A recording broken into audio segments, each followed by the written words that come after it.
Welcome back, everybody. Welcome back to the Canyon. Welcome to another update. Is this the first update for July? Right? Yeah.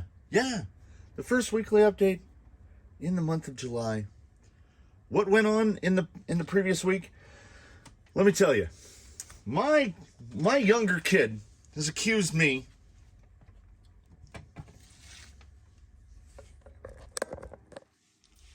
on numerous occasions of basically having adult ADD, which is, I guess, a thing, because they say I have what's called hyperfixation, where it's not done until it's done. And, well, then it's not adult ADD. It's just something I've had all my life, because you start working on it and then you fall into a time hole where you don't realize how much time has passed. And then you've been working on something for 12 hours, 14 hours. That's normal, right? People do that all the time. Don't try to categorize it as a disorder. I wouldn't consider hyperfocus to be anything negative, really. I mean, it just means that we figure stuff out.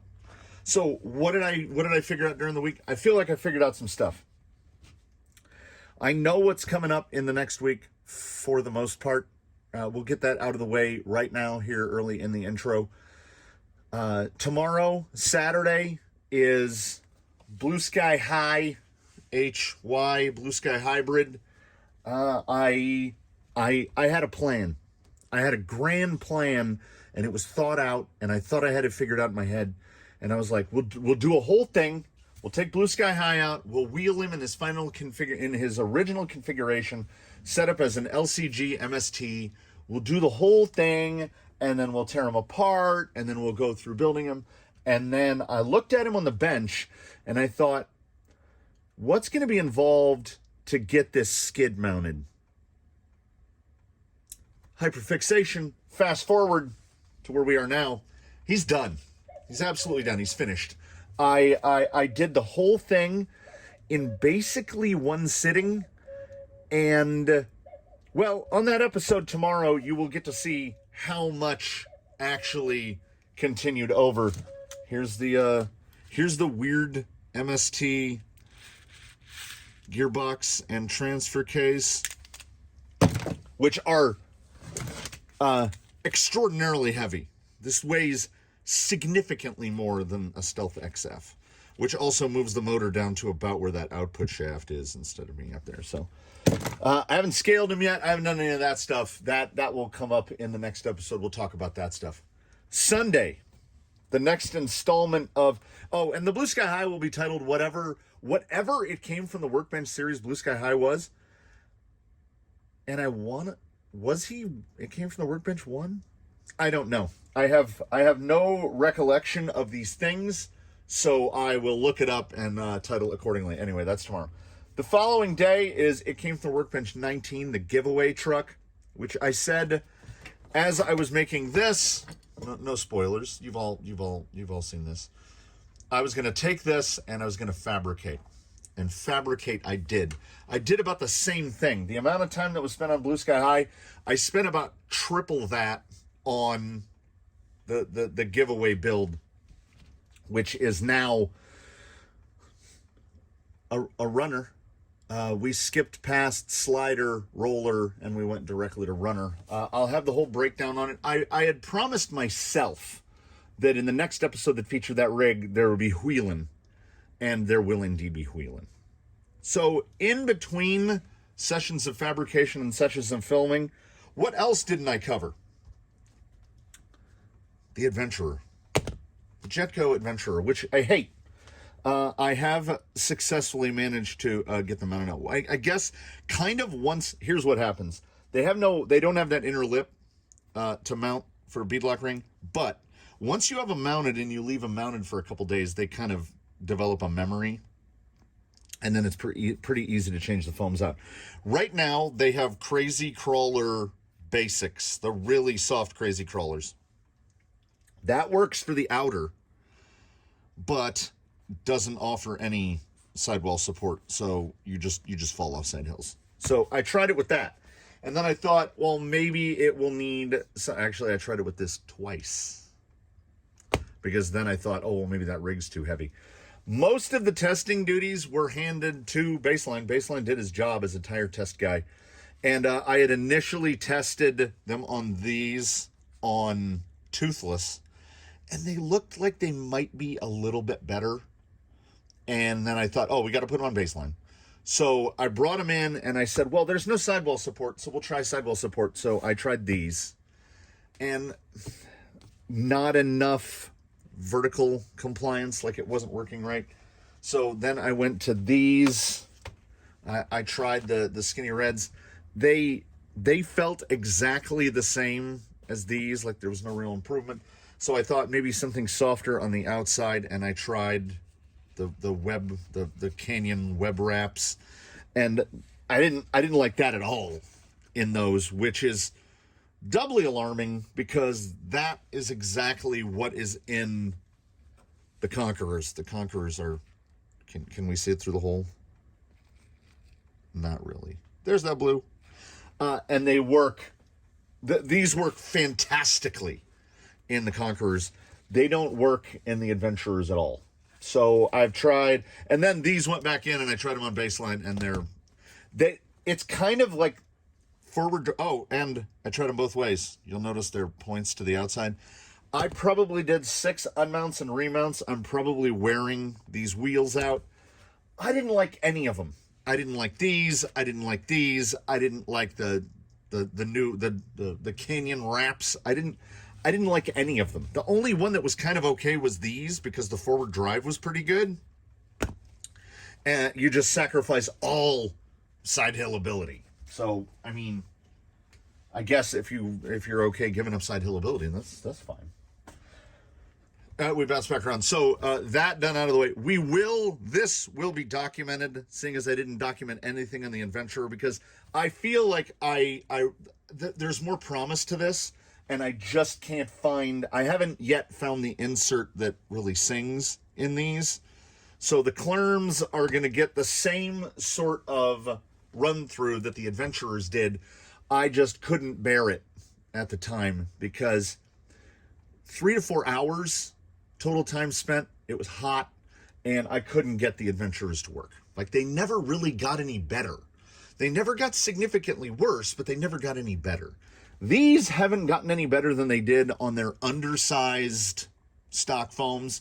And someone sent me in some stuff and sent me some more RC 4-wheel drive, sofa cushions, very hard, suitable for drilling. And these look like these could be the guys. So I've got 5 or 6 foam options to try in these. I already tried them on Skinny Reds, and they were, I can't, and honestly, I'm digging through the databanks, and I can't remember if I actually documented that. I might have, but I don't remember. So the Clerms will get taken care of, hopefully this upcoming week. We're got to find something. Those tires work really well. I just want them to work really, really well. I want them to be better. So, I got 2 questions during the week. One from channel members, and I thought that the answers to them would be better suited visually rather than me typing out 4 paragraphs and hiding it, in a post so nobody else can read it. So JP Wirt had messaged me and asked me about, so we've got one of the Canyon favorite, the Deep Steelies, and they are even a more favorite when you pair them to brass rings, because the stamped steel are actually pretty light. And these have basically, what is that, maximum negative offset? We're right at the inner ring. So it's like, so these are super wides, right? And he said, what if somebody needs to narrow down and they don't have the money to spend, hundreds of dollars on some custom, basically the other way, right? So I thought, well, we'll take a wrench and we'll just build them the other way. So you know what, honestly, you see that the triangles are smaller in the face and bigger in the rear, so that they're kind of hidden. So this way, they're kind of like a double triangle. You know what? I don't think it looks terrible. They absolutely just bolt directly up, and as you can see, it's not a full Like, it's not like the SLW is mounted to the face, but they're really out there. And the only axle I had out in the open to test them on was a TRX4 axle. The top of the portal box is like right on it. So I would say straight axle, but on a straight axle, you should have absolutely no issue. And it will narrow your track width down, I would say probably 18 millimeters per side. Over like something, certainly over these. Over something conventional, what have we got that has got, there we go. Yeah, I would say over this, so this is just a normal 12 hex, 12 millimeter. These are actually a little deep. Where's the silvers? Okay. This is definitely a more standard, like this is like neutral offset so that the base of your hex is right in the middle. This is well deeper. I would go so far as to say about 10 millimeters. So you could pull about 20 millimeters. And if you ran a thinner hex, with these you can go down to, and this is a critical distinction because everybody seems to be different.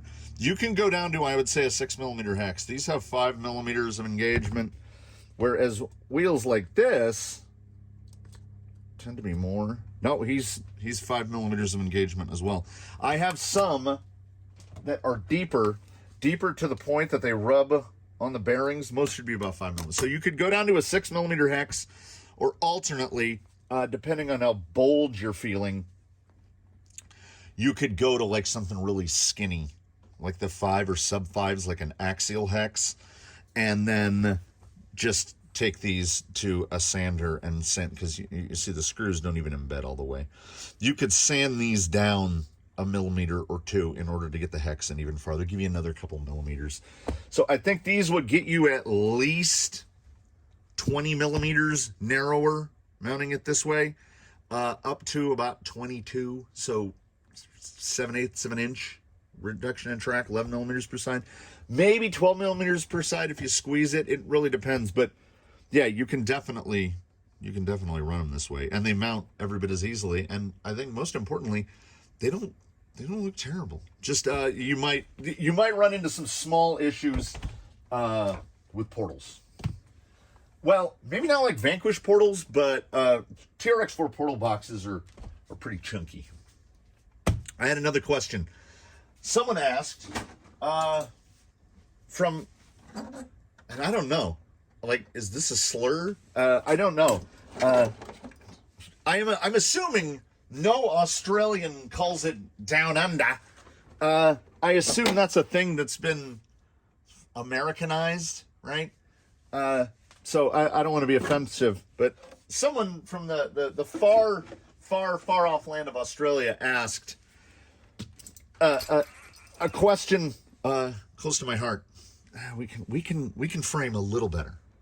And the core of their question was Foxbelly, regular Stealth X, Artful Dodger's Foxbelly, which basically rotates the gearbox. That's ordinarily the bottom. So it mounts the motor down even lower, and it basically turns height into width. Has a new motor mount plate, and I think most importantly, it has just a completely flat Delrin skid. Like, the skid is up inside the chassis.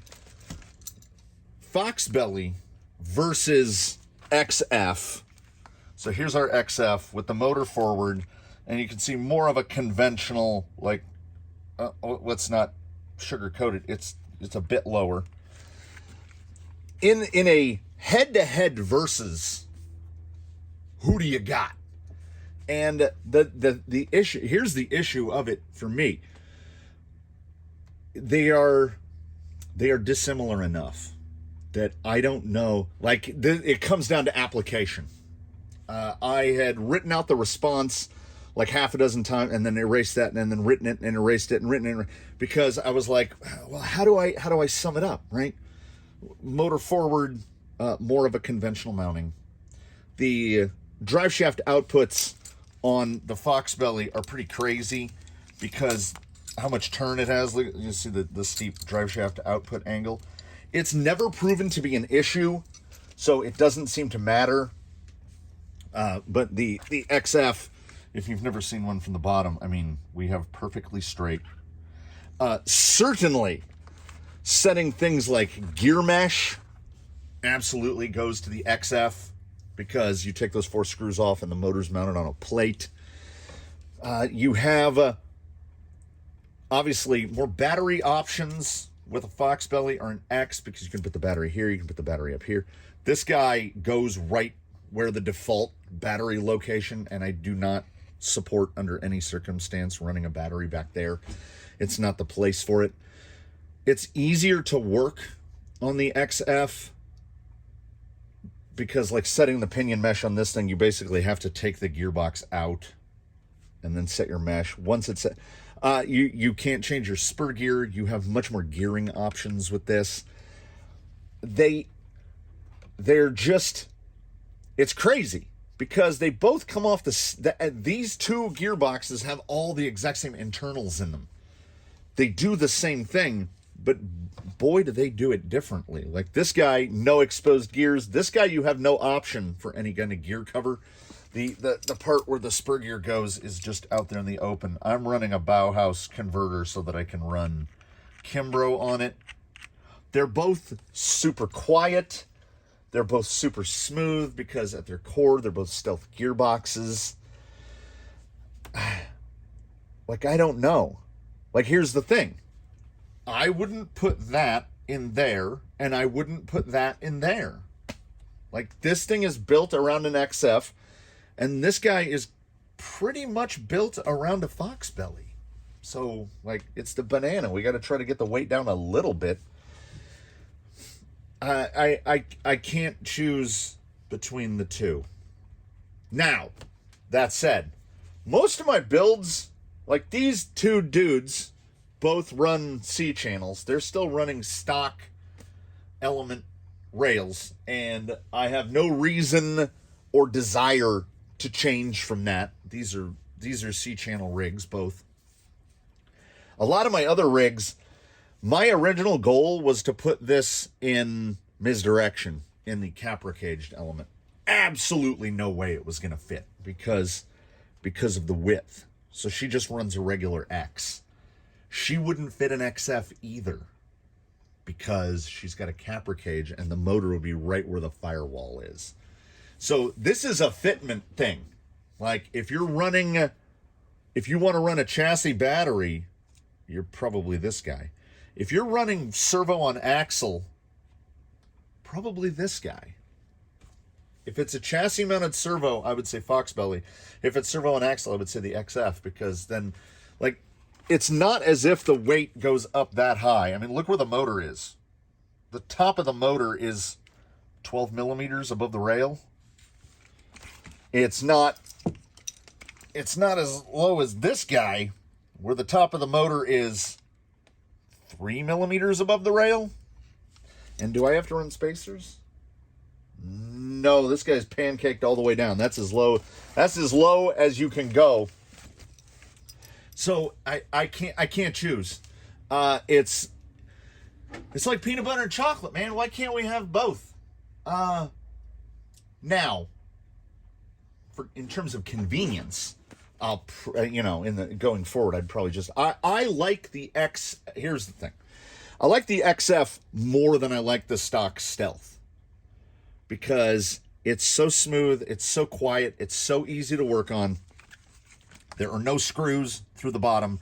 It does have a little protrusion there, but I mean, it is just a flat belly. No screws to mess up. It's nice. It uses set screws here, so you don't have to take anything apart to get your links out.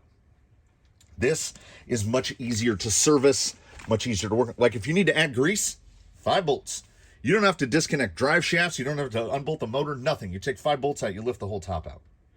If I want to re-grease what's in here, I've got to take this whole rig apart, because the screws that hold the skid to the body are the screws that hold the links in. So to take this out, the whole thing falls apart. Do you see what I'm saying? So, I'm not rushing out to replace one for the other. But for me, it's certainly easier to build a rig around that. But then at the same time, these don't fit in everything. Those don't fit in everything. Stealth X will kind of fit in everything. It's just basically a kind of a chunky 3-gear. I can't say. Do I have a preference? XF. Just for it's not a coincidence that Baseline is the everyday test vehicle, because this Element platform is extraordinarily easy to work on. A big part of me has many times wanted to just go, we're going to take these inner fenders off, because working on the shocks and working on the front end is kind of annoying with these in the way. But it's 6 screws to take both fenders off, so we just leave them on. Foxbelly versus XF, for me, I definitely lean towards the XF. But I like this too. It's a shame the only place to get them is from where they're from, which is Poland, as I can order an XF directly from Associated and have it in 2 days. And if I want to get a Foxbelly onto a Stealth, and also there's your cost. If you're converting a vehicle that has an X, if your vehicle already has an X, then it's going to be cheaper to put a Foxbelly in it. If you already own the Foxbelly, don't feel like there's like some FOMO, like, oh no, should I get the XF? Is that going to be better? I am curious, and I have not been motivated enough to find out yet. I am curious to find out if the 18% overdrive will fit in the X housing, if the gear from the XF kit will fit in the X. But then I got to take 2 gearboxes apart. So this episode, I honestly, when I got out here and I was cleaning up, and the place is an absolute wreck because I did 30 hours of fabrication during the week, I thought, oh man, what are we gonna even record? And then here we are. So we need a little bit of wheeling, and I thought we're gonna take this guy, 17. I genuinely can't remember the numbers anymore. I want to say this guy's 17. We're going to take him out for his last ghost ride because my buddy finally picked out paint, or we finally got the time to go get paint. We've got silver for the base, and we're gonna do him in as close to as the Canyon has gotten to red. Good old HVP 110 burgundy. I'm okay with this because this isn't as red. Like, maybe I just don't like, maybe I don't like this red.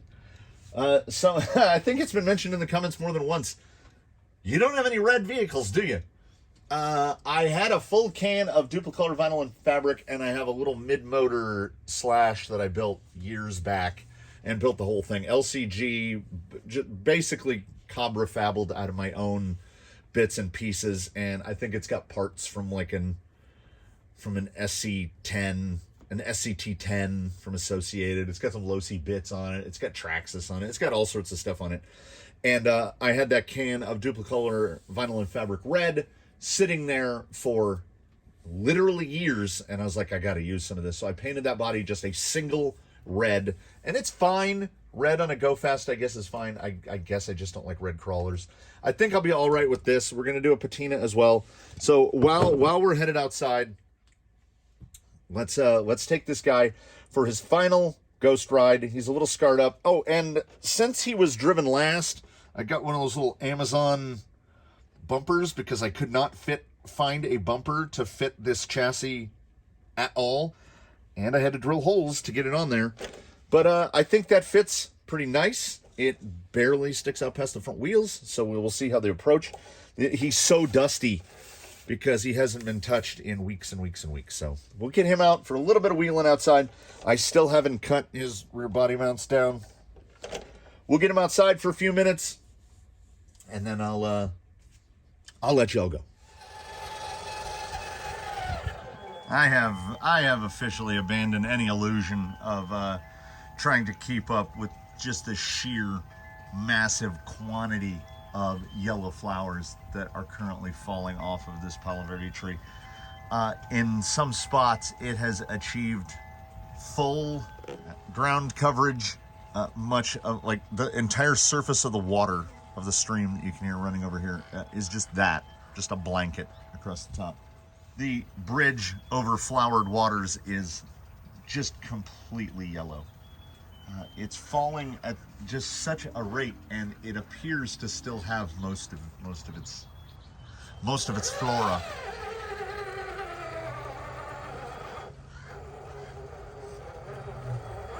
After 2 rigs with it now, boy, going from driving anything to get into this, 30% overdrive, all right. It's underdrive. There's a bigger gear to the rear, so the rear is turning more slowly. Overdrive would be the front turning more quickly. So yes, 30% underdrive is a lot.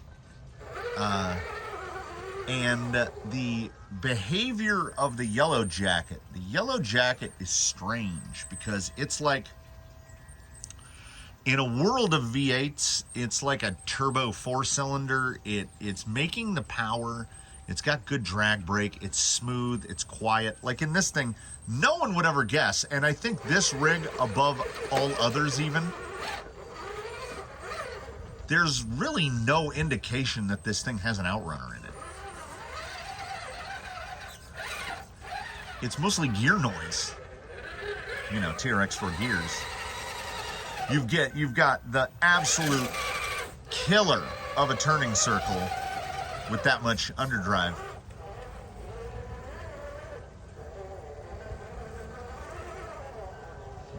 I honestly, a part of me was, this was part inspiration and then later transmogrified into part cause for concern, because it came from the Workbench 19. Is built with 25% overdrive, and when we tested the S1 Canyon trails on this, they were terrible. They were not suited to that big of a split in axle driving. So then I started to get worried. Are we going to have to hodgepodge tires on the giveaway build as well? And we're going to find out. This thing absolutely, without question, has to run different tires front and rear. It has to, because the front tire is moving so much faster than the rear tire. You really need, and like, but that turning circle, that ability to push in that tight like that is in the 1th percentile. Like, he might be the only one that getting up that high will still get inside the truck. Yeah, I could move the truck. The truck is here as a part of the tire testing protocol. That truck is immensely valuable. I need to glue it in place. So we want to get a little mushing around. I want to get a little bit of a feel for it. You know, it's been a minute, but we don't want to. And like, the drag hold is so good for a motor that is so tiny, and he's running an RS 800, so everything in there is basically configured for 4S. What did I have charged? 3S. So he's out here on 3S right now. But like, this thing's ability to breach the breakover, approach and breakover, that approach breakover combo is nuts. It's so I guess the word to sum it is, it's weird to drive, because there are moments where it feels like driving 2 vehicles at once, but there are also, like, the amount of control that you constantly feel like you're in, and the way it responds, ignore that. The way it responds to different levels of throttle input is almost unique. A lot of vehicles live in a range, but because of the split between the two, and it still manages to do the things. Like when I get into this section here, I watch the front and I'm like, okay, we can get some pull right there. And now the front's stalling out a little, so I'm like, oh, okay, I'll watch the rear and we'll try to pivot that, get across. This guy is a Stegosaurus. Wait, isn't that a myth? Didn't they choose a myth that had a sub-brain? Like it had two brains, one for the front and one for the back? Was that the Diplodocus? Anyway, in my childhood, they told us that there were dinosaurs and they were dumb because they had tiny pea-sized brains. But dinosaurs would have two brains, one to control the front, one to control the rear because they were so big. Well, this guy's not big, but I feel like you need, much like dinosaurs or the Nero song, when you wheel this, you're always in two minds because you have to think about the front and you have to think about the rear differently. It's quasi four-wheel steer. Like my brain doesn't think in four-wheel steer. It doesn't really think in what this thing does either, but I'm getting there. And it does have an outrageous amount of forward drive. Because we just happened to lucky stumble into a tire combo that works. And what's crazy about that is I had long said, back from when we were doing hunks and holds, when we were doing HOWDunks, I had often said that the hunk is a front tire. And the Scorpio, that pair of Scorpios came from a set of Scorpios that have been on almost everything. They've been around. Maybe the third or fourth set of tires I ever bought because I like the look and I like the name. We never found a rig that they actually, like, you were like, yeah, that's the guy. It was a 7 out of 10 tire, that worst place to be, the lukewarm tire. And then we get to this guy. We get to the big splits. And now we've got a set of hunks, so 4 hunks and 4 Scorpios. This set is on this guy, and the other set is on the Colonel. Because I thought, well, the Colonel with the skid forward, despite not having that big drive split between front and rear axle, I feel like he's kind of the same. And he is. Because these two guys both run the same thing, and it's game changer. It really is. So I think a lot of people might not consider tire splits. I know, because I don't see it. I don't see it anywhere. I hear comp guys in the comments talk about running splits, but I never hear about normal, average. I never hear about everyday folks running splits. And if you're finding that whatever tire setup you're using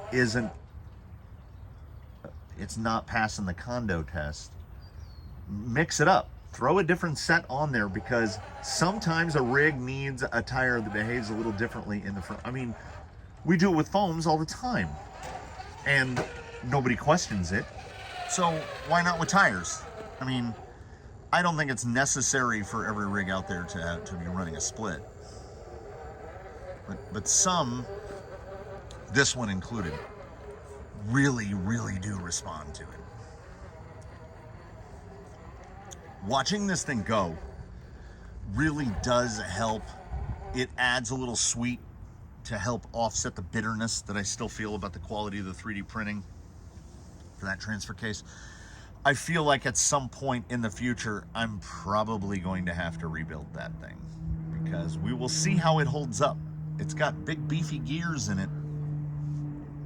But, I mean, like I say, there's a lot of inspiration in this vehicle for what went into 19.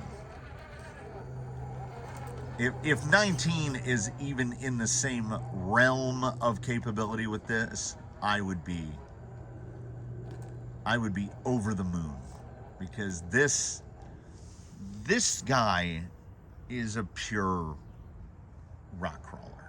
It doesn't just do the thing.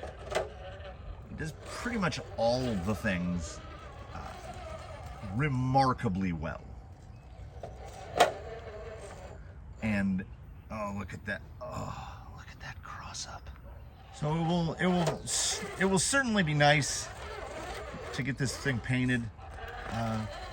I think this thing, compared to other Workbench series videos, is definitely closer, as we will mention here in quick passing as we head over to the some more trailing portion here. Well, we gotta make a transition. 20, the viewer build, 20 is a little stalled right now because after I finished building the rails for 19, I looked through my supply of aluminum.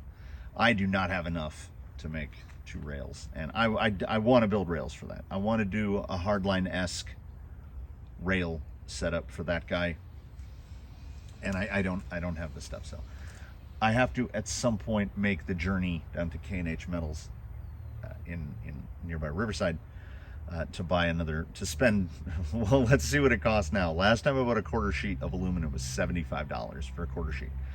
And when I first started making TC parts out of aluminum, I would go down and buy a half sheet for usually between $40 and $50.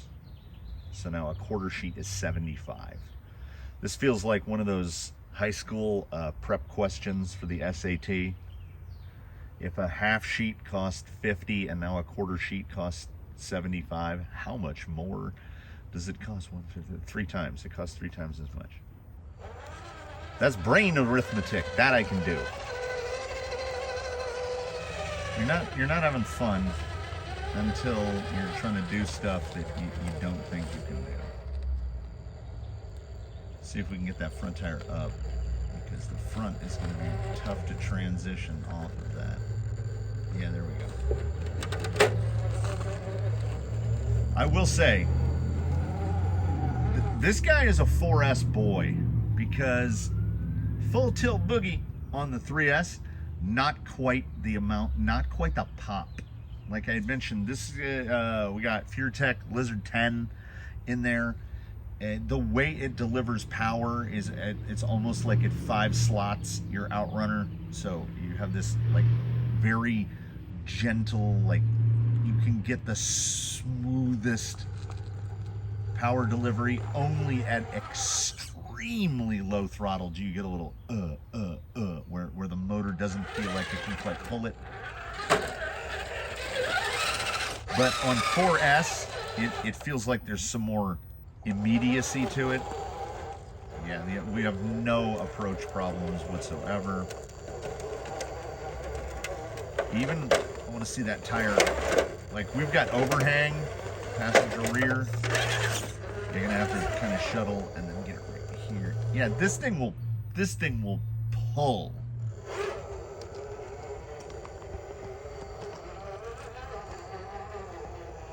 And those, I think I had to have mentioned in the video that this guy is on elements, because the way he started to shake out, there was no spring I could put on a Traxxas GTS that was soft enough. Like, I needed, these are the springs from the hot racing set for Losi Mini T. And we've got the softest in the back and the second softest in the front, and they're doing it. There's that little not there on 4S. See the breakover? When we pull over this, yeah. It feels so planted all the time. I have excessively high hopes for, it came from the Workbench 19. Though, I mean, this is so good. This is so good. And as I thought to myself, wouldn't it be nice to get some paint down? The rational part of my brain chimed in right as a nice gentle breeze started to kick up. The part of my brain chimed in and was like, did you turn on the Cricut and cut those masks? No, Of course I didn't, because I have 2 creep bodies to paint. And might as well do them both at once, because they're both getting similar style paint jobs. Might as well do them both at the same time. This is an approach line that I don't think anyone has been able to do, anyone or anything. I just thought, let's use more of the ramp, see if we can pull across here. That ramp's gonna get real steep. It's breaking over that one rock. That's the challenge here. Feels so stable, even when I'm doing the dumb. It's too much shuttle. Very, very spider-like landing there.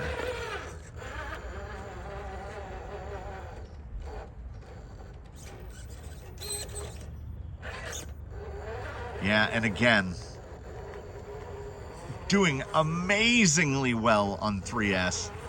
And I can feel that we should have more steering speed and power, because last time he was out, he was definitely on 4S. If that tire doesn't get too mired there, driver rear, we've got a chance. There is no line here. No one has. He's kind of almost made it higher. I don't think without 30% underdrive, I don't think this is doable, because that loaded up rear tire would just be transferring too much. Yep. Man, does he land good. If that were a quantifiable performance characteristic, this guy might be team leader.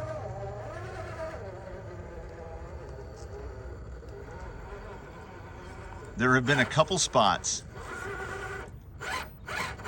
where I feel like, oh, I get into a spot and I can't quite maneuver through. And I think it's because I put a 3S pack in it. That said,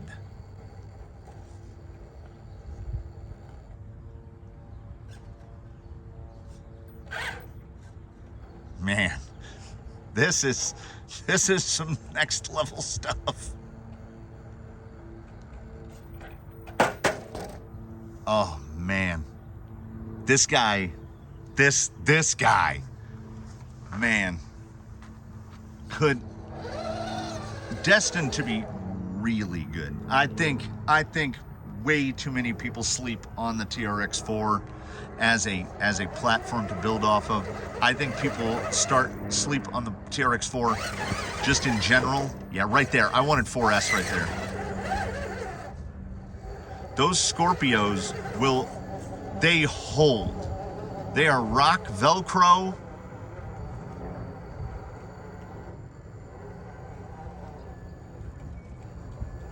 There isn't a gram of added weight on this vehicle at all. Like some brass, is there?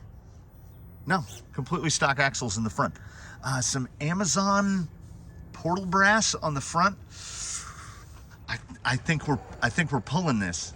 Like, that rear tire should have absolutely nothing. And we'll maneuver it around. There we go. Then what's going to happen is we're going to, oh, that was such an upward lunge. We're going to get to a point where the front end is just going to get too light. I have got so much control, and I have to assume that's the motor ESC combo.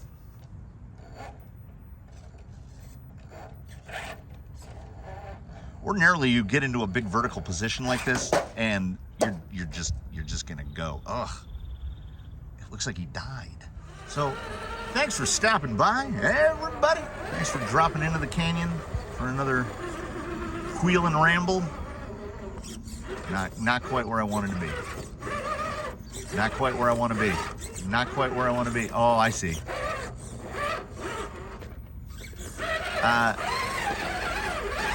Nope. Oh, this section inadvertently came out. What happens here is, watch when the rear tire, we can get over it. There we go. I mean, you want drive? We got drive. Yeah, but that tire floating, just knuckle weights. Just some brass portal boxes. For no weight added though, this thing is outstanding.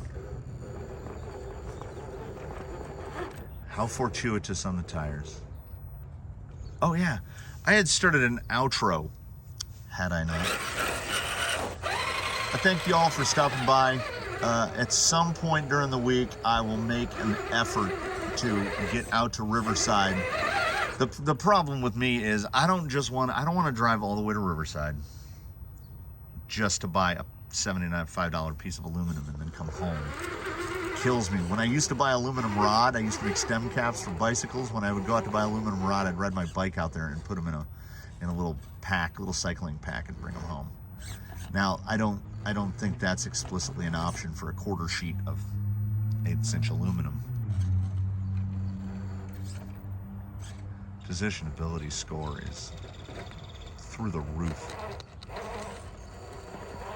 So I do hope that you tune in for the next installments of Blue Sky High's work, whatever it came from the workbench he is, and the next installment of 19. During the week, I really hope at some point to get the next installment of 20. I would like to get the CLERM tests out of the way. I had something else, but my brain can only hold so many things at once. Teacher, can I be excused? My brain is full. I don't know. It'll either come to me or it won't.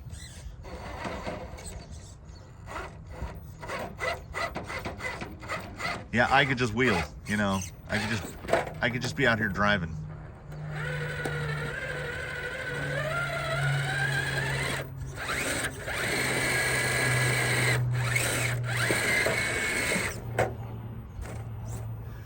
So,